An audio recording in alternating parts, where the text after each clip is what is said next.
क्या राहुल मोदी को 29 जितवाएंगे? मैं ऐसा किस लिए कह रहा हूं, तीसरे मोर्चे की सुगबुगाहट आहट कही है अभी बहुत हल्की, लेकिन आनी शुरू हो गई है। खबर यह है कि डीएमके शायद ये चाहती है, क्योंकि वो तो अब इंडिया ब्लॉक में नहीं है, तो वो एक और फ्रंट जो है उसकी तरफ बढ़ती हुई दिखाई दे रही है। कम से कम इसकी चर्चाएं तो शुरू हो ही गई हैं। उसमें कौन कौन सी पार्टियां हो सकती हैं, उसके अंदर जो बात चल रही है कि डीएमके, आम आदमी पार्टी ऑलरेडी इंडिया गठबंधन में नहीं है, आम आदमी पार्टी, डीएमके, इनके अलावा वाईएसआर कांग्रेस का नाम चल रहा है, बीजेडी का नाम चल रहा है कि ये लोग, क्योंकि ये दोनों एनडीए इंडिया किसी में भी नहीं है, तो ये अपना एक अलग ब्लॉक बनाए।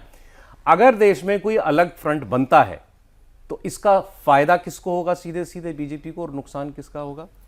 ऑपोजिशन को, कांग्रेस पार्टी को। बीजेपी तो मजबूती होती है इससे। हाँ बिल्कुल, बीजेपी को ये सूट करेगा। बीजेपी के लिए समस्या इस लिहाज से नहीं होगी कि बीजेपी का फोकस तो एकदम नरेंद्र मोदी, वो जो उनके अपने वोटर्स हैं वो एकदम से कंसोलिडेटेड हैं। दूसरा एक सेक्शन है जो मोदी का विरोध करता है। किसका समर्थन करेगा इससे उसको मतलब नहीं है, नरेंद्र मोदी का हमें विरोध करना है, बीजेपी का हमें विरोध करना है।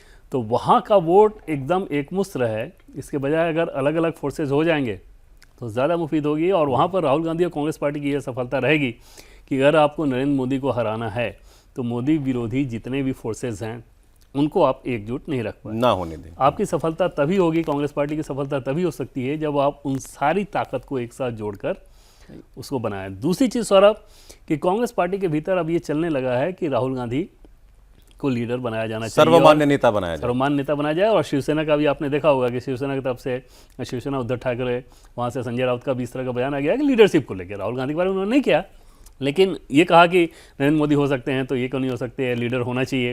तो अगर राहुल गांधी प्रधानमंत्री नरेंद्र मोदी के सामने पीएम के कैंडिडेट हो जाएं तो बीजेपी सेलिब्रेट करेगी उस दिन। बीजेपी के लिहाज से अगर आप सोचें तो उनके लिए और कुछ नहीं चाहिए। वो तो आपने देखा होगा कि राहुल गांधी अगर पीएम कैंडिडेट के भले घोषित ना हो, लेकिन बीजेपी का सारा आक्रमण, सारी चीज़ें राहुल गांधी को फोकस करके ही होती है, क्योंकि उनको पता है कि अगर मुकाबला नरेंद्र मोदी बनाम राहुल गांधी हो गया तो फिर बहुत कुछ करने की जरूरत नहीं है। ये मैं एक्सेप्ट करता हूं कि ये बात हाइपोथेटिकल है, ये होगा कि नहीं होगा ये सब अभी आगे हमें पता चलेगा। लेकिन राहुल जितवाएंगे मोदी, ये मोदी को ये हम क्यों कह रहे हैं? डीएमके को किसने धकेला दूर? डीएमके के साथ ये व्यवहार किसने किया, ये बर्ताव किसने किया कि उनके साथ चुनाव लड़े और हारते ही जो है वो विजय के साथ गठबंधन कर लिया और उनकी सरकार बनवा दी।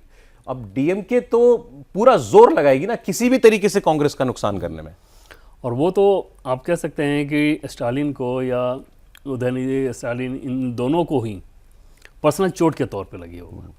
और जिस तरह का उनका रिएक्शन आया भी, नहीं वो बिल्कुल सीधी दिल पे लगी है उनके। हाँ एकदम उस तरह, क्योंकि मसला सिर्फ ये नहीं था कि आप उससे अलग हो गए, क्योंकि कांग्रेस पार्टी वहाँ तमिलनाडु में कोई ऐसी फोर्स है भी नहीं जो अलग हो गए तो डीएम को कोई बहुत बड़ा नुकसान हो जाएगा और डीएम की अपनी लड़ाई इनके सहारे लड़ना चाहेगी।